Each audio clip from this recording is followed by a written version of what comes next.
Yo, what's good, everybody? It's your man, Legacy the Prince. It's your boy, DJ B4EY. Yes, sir. It's the Fresh Leftovers radio show. Queen Lee had to step out. Again. Yeah, man. You know, she handling business, man. Yeah, She taking care of her business, bro. Queen Lee popping out here. If y'all ain't know. I ain't in no way. Look, man. If y'all ain't know, Queen Lee popping out here, man. Okay. She popping big time, yo. She a big step out here. Anyway, man, we got a special guest in the building, and I'm actually really excited about this one, man, because I've been a fan for a very long time. You know what I'm saying? Okay. Ever since I first seen this gentleman perform a while ago, you know what I'm saying? I've been a super fan. You know what I'm saying? When did you first see him? I can't remember exactly where, but it was like 3 years ago. Wait, it was the same time? You? No, I seen him first. I remember. No, I seen him first. Oh wow! Man. I'm trying to remember when you saw him. I was there. I feel like we saw him at the same time in some weird shape or form. Now, when I met this young man, I think he's younger than me. When I met him, it was on the first Christian hip hop cruise. Yeah, I met him after that. I definitely met him after that. I missed that one for sure, man. But yo, man, we got the big homie, the one and only man, Jerrell Golden in the building, man. What's poppin', my guy? Yo, what's going on, family? How y'all doing? Coolin', man. Coolin', my brother. Coolin', man. How you been? Good. Man, I've been good, man. I can't complain at all. I've been good. Yeah, it was E HUD birthday party, bro. That's what Hey, hot party. Was it the Revive and Manifest? No. It was his at the birthday Trackstar jump. Yeah. I When drove you down there fuck- for to surprise him for his birthday party. Heck yeah. When you met out in Jackpot, Atlanta. too. That same night you met Jackpot. Oh, okay. Yeah. Okay. That's what it was. Yeah. Okay. It's been a little minute, Yeah. man. How you been, brother? Yeah. Man, busy, bro. Busy, growing. You told us. I think we already touched on that growing part. Clearly, he ain't playing. Be fruitful and multiply, brother. He ain't playing. Amen. Okay. Shooting a shot like Kobe, man. I see you. Hey, split act. Yo, man, first of all, I gotta apologize. So you know how me and Aaliyah went out to DC to do that show, right? Yeah. When we came back, I got a text message. I got a DM from Jerrell. He was just like, "Bro, you came all the way to my city and didn't tell me." I was like, Jerrell don't stay in DC? "No, I mean Virginia, right there." Oh, No, we y'all right was in there. Virginia. We right there. Yeah. Virginia. I learned that when I went there. I was like, "Yo, we drove through Virginia," and then it was like, "Maryland? Wait, what?" I was like, yo, and then we was in DC. I was like, wait, this is too much. Crazy. I was playing, man. But I gotta apologize, you know what I'm saying? Gotta apologize. My fault, brother. It's all good. Violated. It's all good. I would have pulled up. It's all good, bro. I know, man. My fault, brother. But listen, man, I'm super excited, man. Glad to have you on the show today, man. How you been, brother? What's up, man? You one of the, I would say this, bro. You one of the few heavy steppers that's out here that's really lyrical based, and that's one of the first things that really allowed me to gravitate to your ministry, man. Like, you had a lot of word in your music. You was very calculated with your lyrics. It wasn't just like, yo, you just out here spitting just to be spitting. You know what I'm saying? Right. But you was extremely calculated with it, man. This is your first time on the Fresh Leftovers radio show on GH Street. I just want to roll the curtain back, man, and just see, where did your ministry first start? How'd you get into the music, man? Well, I was heavily involved in music way before it was ministry. I started recording and making music as an independent artist back in 2002. Like, I was in the 10th grade in high school. But I got saved in 2013. So, man, I say back then, that's where the love for lyricism, man. I mean, come up in the era under Cassidy and cats like Reed Dollars and the whole M and J and everything, the world battles. You know what I mean? Like, everything around me was lyricism, fed off that. And then that just transitioned over. Once I got saved in 2013, and I found out about Christian hip hop, and you get guys like Lecrae, who is bars on bars on bars, and KB, who's bars on bars, and it's just like, yo, there's lyricism over this side too. You know what I mean? But God was doing a whole different thing in regard to what I was talking about. You know what I mean? So facts. Yeah, the lyrics always been there, man. Nah, I could tell, man, because your bars really be like heavily calculated, and that's what I like. Like me personally, I'm a lyricist type of dude. Like I like listening to music that got. I like the lyricism behind it. You know what I'm saying? A lot of people just be spitting just to be spitting, but I like that type of music that make you come back and think about it. Like, you know, like that KRS-One, that Jay-Z, that Nas type of flow, that Kendrick. You know what I mean? You know, J. Cole. You know, shout out to Cole. Like I like that. You know what I mean? And then when I gravitated to CHH, it was like KB was like KB and Truth. Like them dudes was like, oh snap, they, you know what I'm saying? Fanatic is another one that people sleep on that they forgot about. Fanatic used to be spitting crazy, you know what I'm saying? So that's one of the things that allowed me to gravitate real heavy to your ministry, man, and I loved it. You know what I'm saying? So did you have the typical entry into CHH like most people? Like, you know, they were doing secular music before and then jumped into it afterwards, or what was that story like? I wouldn't technically say I jumped into it. I was doing secular music before, definitely, but it was like a slow transition. It was crazy what was happening in my life prior to 2013. I think like 2011, I was on this kick like, all right, I'm a freestyle and I ain't gonna cuss in my freestyles no more. So I just seen that as like a challenge. So I just prided myself on freestyling without cussing. Then 2012 came, and that's when I met wifey, who was not my wife at the time, but met her, and I was getting this attraction to God. So it was a whole lot of stuff happening inside of my heart. I was losing interest in certain activities and certain things, and the only way I could talk about it, the only way it could make sense to me was to put it in my music. So once I actually got saved in 2013, I guess that's when the Christian hip hop like things started for me. But it was just me talking about what was happening in my life, man, and God was at the center of it. So yeah, that's what's up. And like we were saying earlier, when I first got introduced to you was on a Christian hip hop cruise, and that's when I actually listening to the music. I also saw your energy in the performance. Like you really gave it. Like for me, I see other people walk across the stage back and forth, but you actually put the emphasis in your performance, so it's actually more believable when you're listening to it. And ever since then, like, bro, I just been in contact with you, bro. Like, and even the time when I actually pulled up on you, I don't remember what year that was. It seemed like it was a long. What year was that? I want to say 19. I want to say 2019. Right before COVID. Maybe 18. Right, it may have been 18. I think it was 18. Yeah, I think it was 18. Drove all the way up to Tappahannock. And my wife had to come with me because I wouldn't have made it by myself. Of course not. Yeah. definitely not DJ. Yeah, she had a dope concert that he had going on. Your mom was there. You was a part of history, bro. Bro, that situation, I really love when I saw your mom as she was just listening on to the music and behind it. Your testimony is so powerful. So tell people a little bit about like from that situation, because that's the last time we actually had a chance to meet. What's been going on since then? I already know you had one child. You just mentioned you had more. Like tell me the story. Catch me up a little bit, brother. Better than me, brother.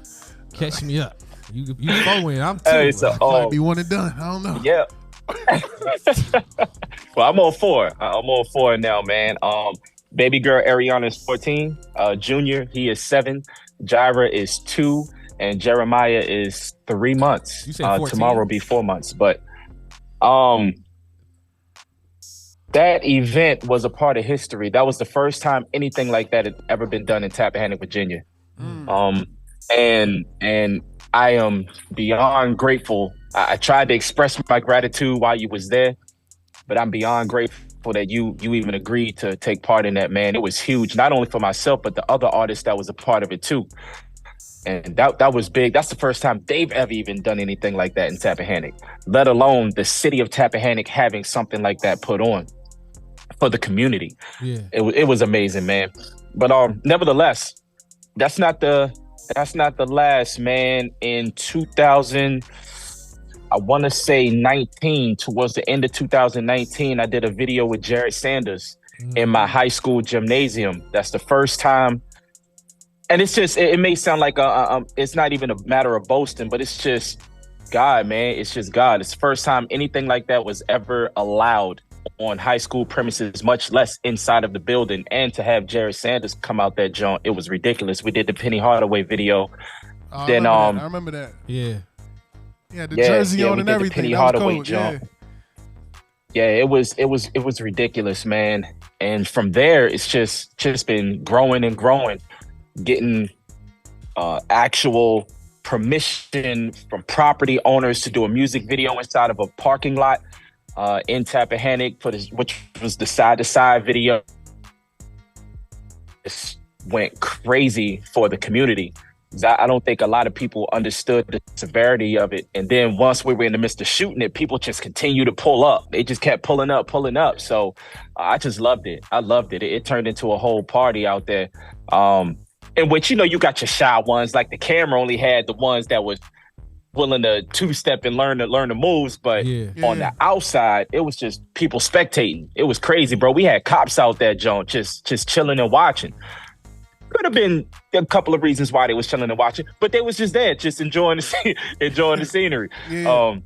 But it's been a lot going on. It's been a lot going on. I'm heavily active in the community, and especially with my son and like sports and different things of that nature. Okay. Coaching some of his leagues. Of course, the music. I've released my first book last year entitled Transparency. That book was based off of my last album entitled Transparency, and I dropped the link to the book in the chat already. Mm-hmm. But the book is just a deep dive on the album as a whole. Every chapter is a song on the album. Then you have all the lyrics to the song. Then you have a deep dive on where I was in the creation of the song. And then at the end of the book, you have where the glossary is. You have what's called a breakdown. So all the punchlines, all the entendres throughout the entire project is explained at the end of the book, because I don't want anyone to have to question anything in regards to that album. That album is just so heavy. It's so deep. And man, my mom gave me the idea to write a book, and Holy Spirit just took the wheel after that. So facts. It came out to be that book, man. And I'm just growing, man. Just trying to grow in all areas, in all aspects of my life. Just looking to mature. So from a spiritual perspective, how do you prepare yourself to more or less go on the journey that you are on? Getting into the studio. Like, let's start there. How do you prepare yourself to get into the studios from a spiritual perspective? I'm not gonna see, man. I try not to overthink that. I try not to overthink that. I would say, hands down, I don't just do business with anybody. I'm not just stepping into any studio. I'm not just gonna put myself around in any situation, because I don't want the spirit to be quenched. I don't want to feel, believe it or not, I'm an introvert. I'm kind of, I'm cool over here. I'm that guy. But if I rock you, then I rock. Yeah, I mean, and it's evident. You can tell. But I'm not just gonna go to any situation. You know what I mean? But when I'm in the booth, man, it's freedom. It's like breathing. It's like blinking. You don't think about it. It just happens. Before you know it, the track is done. Now it's on the engineer to do his part. Listen, man, I was diving into your testimony a little bit on the bio, and I see here that you was talking a little bit about homelessness and drug addiction, man. Tell us a little bit about that, man, and how that come about, and what was going on with that whole scenario, man. Man, I was a rebel, man. My father was not in the household, so moms couldn't raise me how to be a man. You know what I mean? I ain't want to listen to her. So my homelessness was voluntary. I ain't want to listen to her rules. So she kicked me out. I'm like, it is what it is. So I guess I chose to be out there sleeping underneath the bridges, sleeping in the dugouts, the baseball field, just different things. And of course, in that lifestyle, man, you try to find peace wherever you can. So go to weed, liquor, pills, whatever else. You know what I mean? Like, it's just a part of the confusion. What age was this when you when that happened? From 17 to about 24. Oh, wow. Yeah, That's a long time. 17 to about 24. 7 years. Wow. So even when you got into CHH as an artist, you found your walk with God, you still was homeless? Nah. So Okay. I met my girl, who was my wife. I met my wife, Okay. and technically yes, because I really wasn't supposed to be staying over there. Granted, it wasn't anything physical or nothing like that, because she kind of introduced me into that lifestyle, that being devoted to God, that kind of thing. Okay. Nevertheless, she would sneak me in. I mean, give me somewhere to sleep for the night, or I mean, she be in her room, I'd be in the living room or something like that. So technically I was, but I mean, I wasn't outside. So Where did you meet your wife? at work, I was a server at a restaurant at Shoney's. At Shoney's. The same one? At the same joint. Wow. At the same joint, bro. That boy took me to the spot, Yeah. bro. Yeah, that's where I met my wife, today. man. I was not saved at the time. I seen her and I'm like, I told the other servers, I was like, yeah. So you wasn't saved at the time, and you expect me to think you snuck into her house and slept on the couch? Nah. After, yeah, I mean, like when I first met her, I was not at her house. That won't happen. Yeah. But okay. It was probably like a year. It was probably like a year or two that we were really, really talking, and then the relationship actually formed. Okay. But at the beginning, I was on the hunt. You know what I mean? Like she was another line on the belt in a sense, right. but she wouldn't give me the time of day. Interesting. But she would answer the calls, or she would reply to the text. So she would keep the line of communication open, but we never could link up because she was always doing something or just brushing me off, I guess. I took it as it was a chase in a sense, which intrigued me because it really was never a matter of me having to work that much, I guess. It sounds weird when you say it like that, but that's what it was. Yeah. But yeah. So really, God used her to get me closer to Him. Honestly, at the end of the day. Okay. So question, we live in a generation right now where there's this weird dichotomy between CHH and gospel hip hop, right? What do you consider yourself as? Do you consider yourself a CHH artist or a gospel hip hop artist, or do you think there's a difference, or what?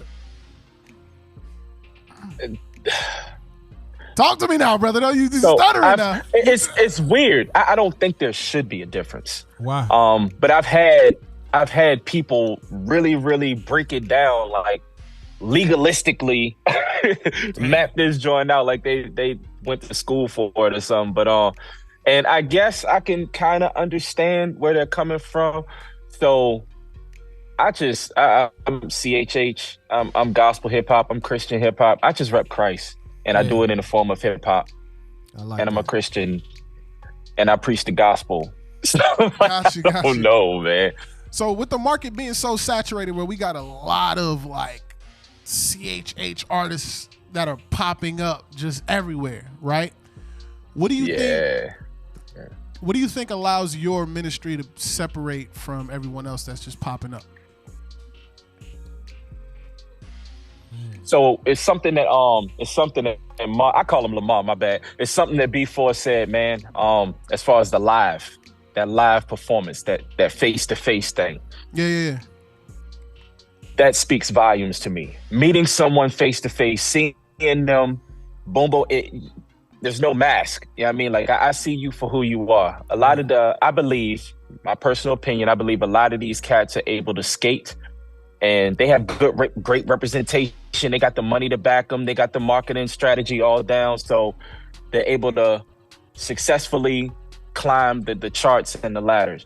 But face to face, I can tell I'm not able to get no prayer from them. You know what I mean? Like if I needed them to right then and there to pray for me on the spot, I don't think it would happen. If I'm like, yo, hey, you try to crack this Bible open, you try to read, get a quick little study, I think they would feel a little out of place. Yeah, I mean, that may sound judgmental. It is what it is, but I just go off of what it is that I see.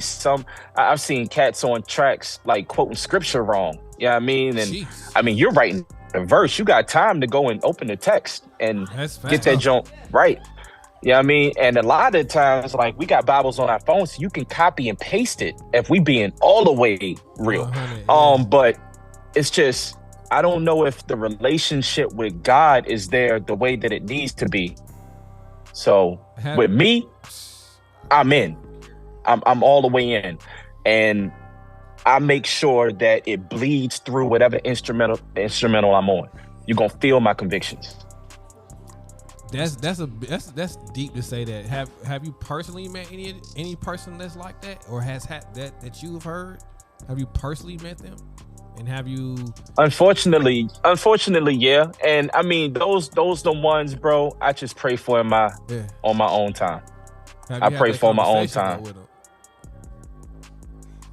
You had that kind of conversation with them, though, just to kind of like, hey, man, you know, you had quoted that scripture wrong in the song and everything, like, you know. Oh no. As far as those ones, nah. They big time. They out here. Big time. What you mean? They out here. Like who? Who you talking about? They out here. I mean, you said like who? They out here. That's all I thought. You got single out the face. Who you talking about? Nah, we ain't gonna get into that, man. But I will say that I'm praying for them. Because it's a camp, man. It's a camp. It's not no solo. You know what I mean? It's an individual artist, but they with a camp, meaning they have accountability. Right. So you can't just hold that one person responsible. You know what I mean? I like that. If I see my homie doing something and my homie misrepresenting, that's the word, misrepresenting God, and I'm right there to co-sign that junk, then I'm pretty much at fault. Along with him. But a lot of these people in these camps, if we being real, a lot of them are yes men. You know what I'm saying? It's like a lot of people try to get in proximity with certain people so they can get that cosign of being in the same room as, and you know what I'm saying? And so a lot of times they not going to check them on they stuff. You know what I'm saying? They're going to let it walk. They're going to let it slide because it's like, yo, I don't want to get on the bad side of such and such. Me personally, I don't care. Yeah. Like, and that's one thing that I love about Fresh Leftovers. They quick to give me toes for teeth, bro. They put the foot where it need to go, and keep it accountable. But that's how they are. You know what I'm saying? And that's how it's good. supposed to be. You know what I'm saying? But I feel like we got a lot of yes men in the kingdom nowadays, especially in the kingdom. Period. You know what I'm saying? A lot of people won't check their pastors on certain things. A lot of people won't. You know what I'm saying? Check ministers on certain things, and it's just like, nah. There's a way to go about it. You know what I'm saying? There's a way to do it in love. You know what I mean? There's a way to correct them. But a lot of people won't do it because they're trying to stay on the good graces of people. I don't care about that. You know what I'm saying? Yeah. So it's unfortunate. I got a question for you. Since it came down last year, the Gospel Hip Hop Awards, and I found out you had a manager, Dr. Nate Thompson. First of all, I don't like how they did you at the Gospel Hip Hop Awards, brother. No, we gonna talk about it. Hey, bro, we gonna leave that alone, bro. No, we not. No, we not. Ain't no way. No, we not. Ain't no way you came all the way down here and they put you up last after everybody done left. They put you up last and you one of the hardest spitters out here. Pause. I don't like that. Wait. It's the New York of me. I'm sorry. But nah, man. Ain't no way that I ain't like that. I ain't like that, man. How did you and Nate Thompson connect though?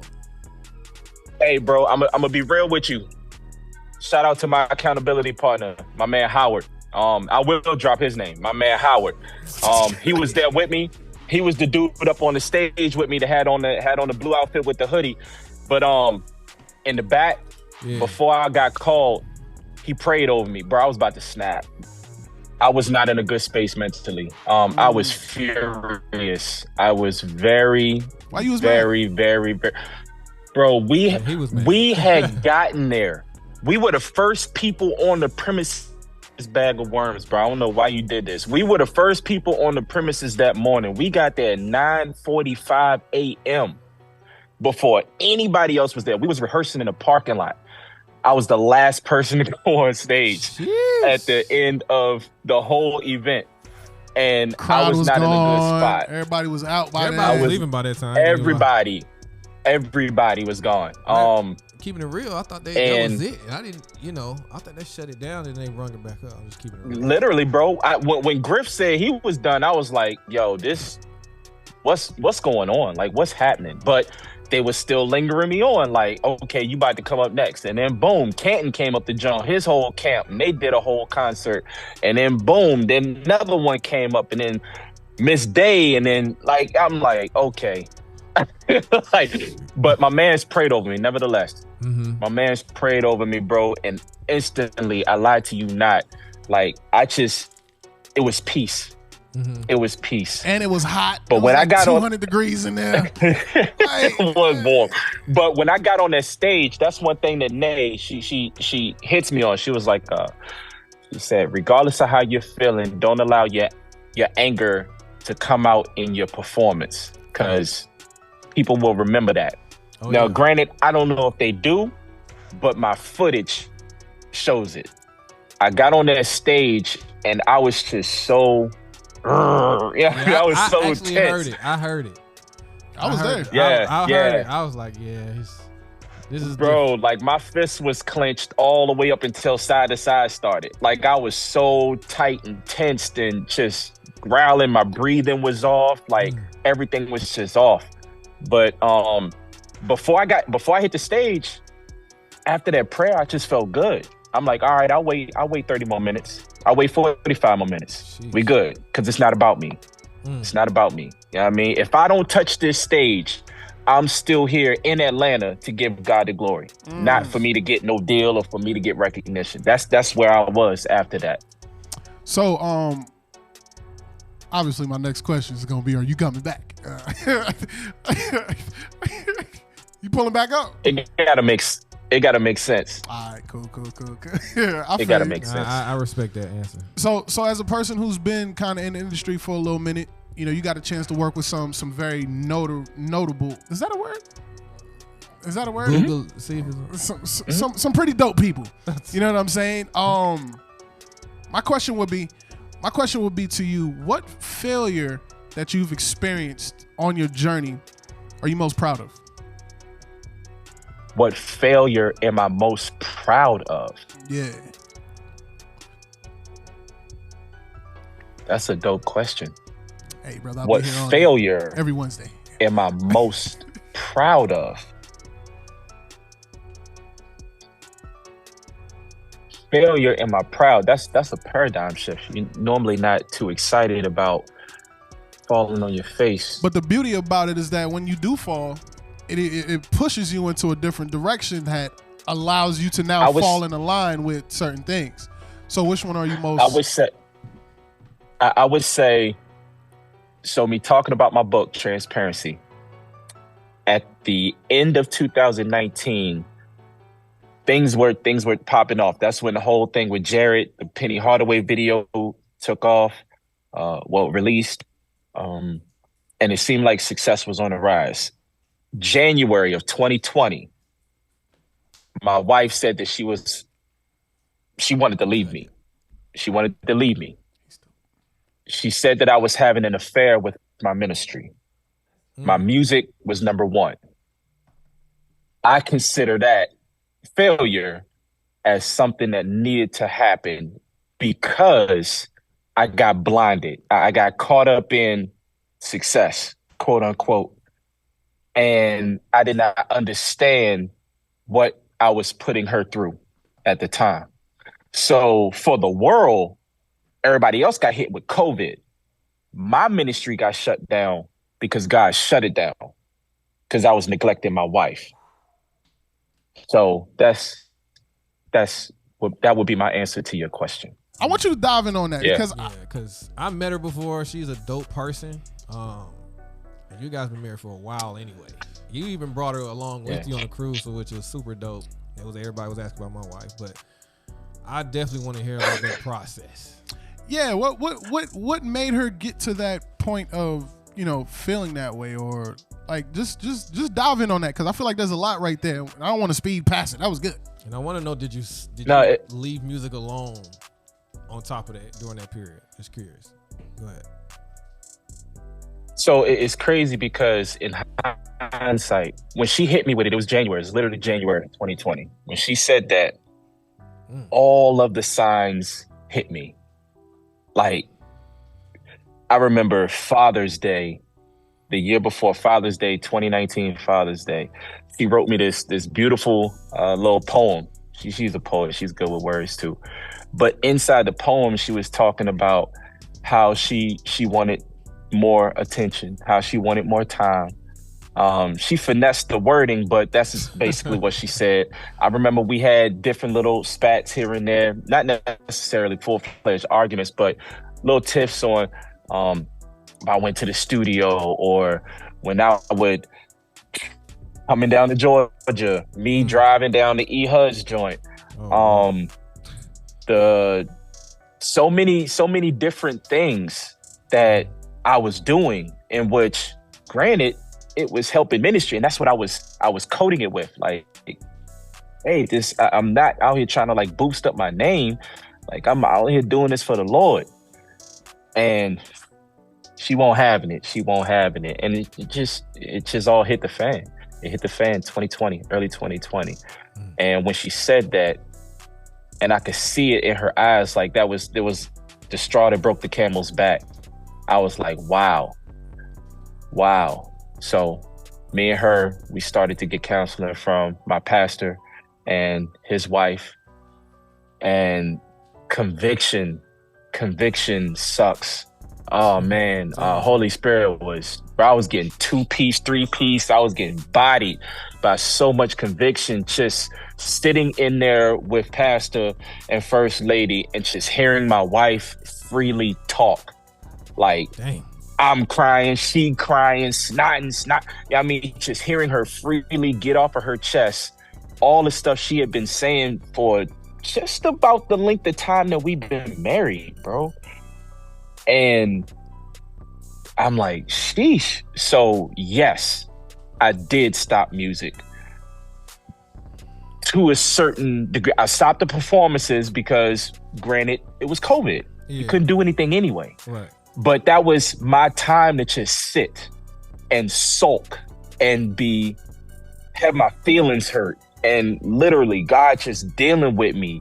And when he gave me the green light, when God gave me the green light, the only thing he told me, the main thing he told me was, don't do it without your wife. Sheesh. And that's what I've stuck with. That's what I've stood on. And that's what we still stand on. We still click tight. I mean, but in that green light, bars just started coming. Like, lyrics just started coming. And that's where Transparency came from, the album Transparency. So songs such as Balance, My Pressure, My Obedience, My Own Thorn. And it sounds depressing kind of to a certain extent, but you would just have to listen to the project, because I take you from my adolescent years to when I was that knucklehead in the streets tripping, to getting married, to being a father, to mismanaging the bride that God gave me, to getting right back and doing things the way I'm supposed to as a husband for God, not just a man of God, but a husband of God. And it ends on a brighter note with songs like Hallelujah that features Canton Jones, and features my man Luke G, and songs like God's Got Me, the hat I got on, God's Got Me. Just it ends on a higher note. Yeah. But that album is just so deep, man. I remember typing that joint in my Google Docs, bro, and it's so many times where I just had to stop because it was just so heavy. It's just so convicting. And I get off that joint, not just go and apologize to her. You know what I mean? Like, I wouldn't wish that on nobody, bro. Yeah. Honestly, I wouldn't, especially not on any wife. I wouldn't wish that on anybody, because I know firsthand that she was about to leave my behind. And so it was crazy, because I thought I had it going. You know what I mean? Everything was good, right? So what does doing it without your wife look like now? Because God told you don't do it without her. But what capacity is she operating as it pertains to your ministry? Good question. So literally, if I have something that because I still do business. I mean, like it's not no 3-way calls or nothing like that. But if I put it on my calendar, then I add her email to that task. Mm-hmm. So that way, bong, it pops up in her inbox as well. So she sees it. So if she sees it, it goes on our calendar on the refrigerator. And then we're able to have a conversation around it. Or if I'm going to be spending big amount of money on something, I mean, granted, I have a music account that's separate from our joint account. However, my stewarding and my money management, she's very, very good at that. I'm still working in that area, if I'm being all the way honest. So I just try to include her in every aspect. In the spots where I wasn't including her, I do include her. Ideas on music videos. The lyrics, I pretty much got the lyrics down pat, but I run something by her every now and then just see what's up. You know what I mean? It's like a cherry on the cake, but I got the lyrics. So how is marriage for you guys now that you're walking in a different light? It's good. It's good. And trust me, it's always there's always gonna be challenges, bro. Oh yeah. Like April 28th was my last day at work. I am actually full-time ministry now. So congratulations, bro. Like I said at the beginning of the show, I'm a husband with 4 kids, and it was my job that had the insurance for the family and all that. So granted, yes, it may seem like pressure was put on her shoulders in order to quote unquote provide, but God prepared us for this time back then when he set me down. Wait, so he told me don't do it without her. Right. So you left the job and all of that, like the benefits and all of that, and jumped into ministry full time? I'm full time, bro. Yes, sir. Never. Yes, sir. So let me ask you this. With that being said, I know you have a manager on. Like you said, we had Nate Thomas is your manager. How important was to add her to the team on top of that? So I've been rocking with Nate for a little minute. But for a good little minute, man. But I was inconsistent in my willingness to do things the right way. Let me unpack that. So typically, if you have a manager and then you let your manager handle X, Y, and Z, I would jump in because I'm so used to driving a whip myself. But now I'm really, really learning how to trust the process and trust what it is that she brings to the table. And since doing that, it's really, really been very, very beneficial. This is a moment on account of that. I mean, this opportunity right here with y'all, the Fix Radio and a bunch of other different joints that I've had, and what's to come. Bro, I'm about to go on the Next Generation tour, opening up for 1K Few and Zonti, and like it's very, very beneficial. It's very beneficial. To ask you about that. How did you get on board with that? How did that work? Like, yeah, man. Of course, 100%. God got me on that. Yeah. You know what I mean, but definitely, I give big kudos to Nate and my man Dre and the relationship that they have, and I was able to get a spot on that bus. Who is and Dre? That's all I need. I don't know Dre's real name. I don't know Dre. Andre. That's all I know. Andre. He's in Atlanta? That's Buddy with Reach, right? I don't think he might be in Atlanta. I'm not sure. He's on a Reach team? I'm not sure. He with the Invasion tour. Okay. Invasion tour. That's his joint. Oh, that's his. Yeah, that's his joint. That's his. Where are some of the stops that you're excited about for that tour? Oh man, we going crazy. What is it? The first stop, Oklahoma. Then we got 2 in Texas. We got 2 in Arizona, and then we finish it with 4 in Cali. Oh, damn. I'm excited. I'm excited for the Grand Prairie, Texas, because I got some peoples out there. So the same people that was at the gospel hip hop that was up on stage with me, they now live in Grand Prairie. So you got a spot. We finna go crazy. We finna go crazy in Grand Prairie, bro. June 20th. Y'all ain't stopping by Atlanta? Yeah, that's finna be a movie. Nah, so everything right now is like it's on the west. West Coast, It's yeah, like yeah. down south over to the west. Yeah, What parts in Cali? yeah.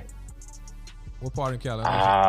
Whittier, was it Bakersfield, Vallejo, and Sacramento? Yeah. That's what's up. That's what's up. That's what's up, man. Another thing I know you're about to drop Yeah. next month is a new single, June 14th. Can you talk about the new single? What's that single about? What's the name of it? Cross on My Back. Cross on My back. Maybe one of the hardest records I've ever done in my life, man. John is real, it's raw, it's different, it's relevant, and it's needed, especially for believers. I think with some of the questions you guys have asked, I think you guys can vouch and say that you're seeing remnants of this too. A bunch of believers and a bunch of kingdom creatives that have taken their eyes off the cross. Yeah. They'll say they're Christians. You know what I mean? They believe in Jesus Christ. Yeah. But they've taken their eyes off the cross. And when you take your eyes off the cross, now you on a whole different type time. You know what I mean? Yeah. Because you now going off of your own abilities. That cross, it forces you to not get comfortable. It forces you to follow thy will, thus saith the Lord. You know what I mean? Yeah. And it's all because of that cross that we're able to do anything. I mean, I'm not deserving of anything other than wrath. You know what I mean? For the way that I was living. But it's because of that cross, man. So Cross on My Back, that joint gonna be crazy. Produced by Tone Jones, Grammy Award winning producer. That dude is bananas. Yeah, And I'm excited about it, man. I'm excited about it. They did send it to me. I listened to it today. That joint was fire.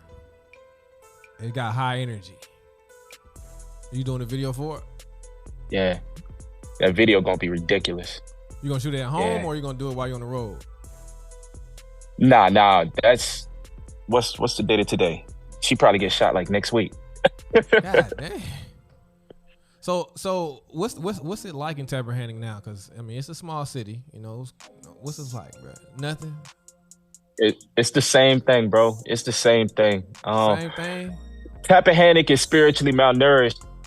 It's spiritually malnourished, man. So by the grace of God, we got ministries that are moving in. Mm-hmm. But the cats there in Tap, they don't know them.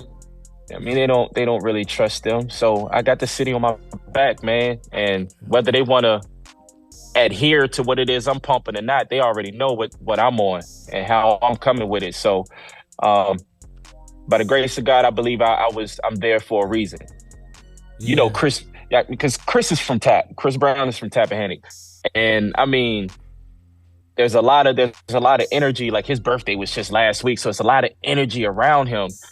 And I'm just geared towards pushing people towards the kingdom and just sharing with them a different light and doing it from an unashamed place.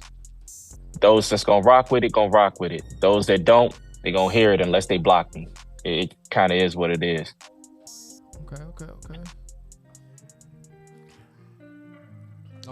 Facts, man. So, real quick, man, let everybody know where they can follow you, get all your projects, all that great stuff, man. I did have one more question, but we're gonna save that for next time, man. When you pull up on us, brother, when we get you in the A next time, for sure. So, real quick, let everybody know where they can that's follow too you. easy. Yeah, man, I got the website right in the chat, Jerrell-Golden.online. That's the best way to do it. You could just Google my name. That'll take you to a bunch of stuff too, which is Jerrell-Golden.online. Facts. And one last thing I'm gonna ask, right? Let's say 100 years go by, and we all gone from here, right? 100 years go by. What are three things you want your ministry to be remembered by? Okay. Jesus. Relationship over religion. And transparency. Being transparent. I love it. All right, everybody, man, make sure you tap in with Jerrell Golden, man, on all his social media platforms. Make sure you go ahead and cop the album. Get his book as well, man. I'm really interested in grabbing that book for myself as well, man. Transparency. Let them know where they can get the book, bro. Is it on the website or? Amazon and on the website. Yes, sir. Okay, cool. So y'all tap in with the brother, man. It was an absolute pleasure having you, man. You enjoyed yourself? Oh yeah. I already know it's like a cookout, man. We just ain't got the trays and aluminum foil. We good over here. I love it, man. Y'all know what's popping, man. Go ahead and show Jerrell Golden some of that flow love, man. And we gonna catch you next time, brother. I'm here. All right, peace.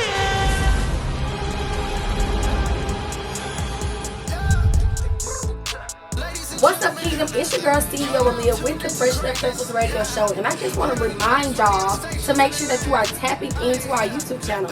I know you love what you just seen. Go ahead and like, comment, subscribe, share, tell your mama, your daddy, your grandma, your sister, anybody you got to tell. Get the word out. Let us be known.